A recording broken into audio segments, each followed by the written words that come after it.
Volvo 2017 metų, 103 000 mylių, rida, momentum komplektacija, 2 litrai, visi 4 varomi ratai. Gera spalvykė, aukštas būklės įvertinimas, labai nedidelis yra iš tikrųjų kosmetiniai pažeidimai. Balandžio 23 bus aukcionas ir jos numatoma kaina apie 14–16 tūkstančių dolerių. Nedidelį matau pažeidimą ant durų, kuriuos labai lengvai galima sutvarkyti. Čia galinių durų nedidelis įbrėžimas, diskai atrodo pažeisti, elektronikai priekis galas, tai šeši varikliukas, pridėta pilna padangų, tai nenori atidarinėti, nei šiaip pabirstų.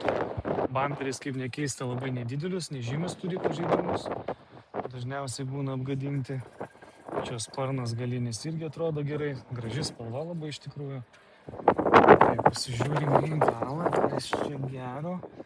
Galinė klima, šviesios lubos, didelio panorama, padangos sudėtos.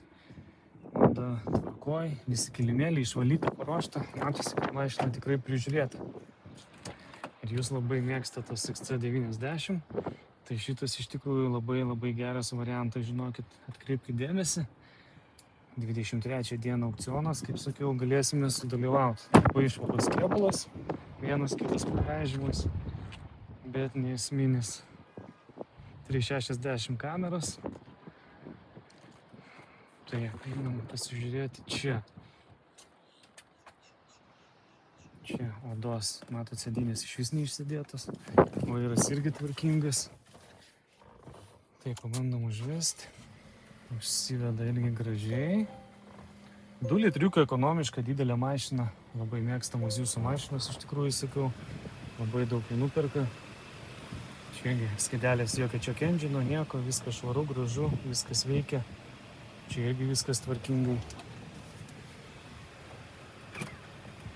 Knygutė yra, raktai yra pakabinti, matot, visas komplektas.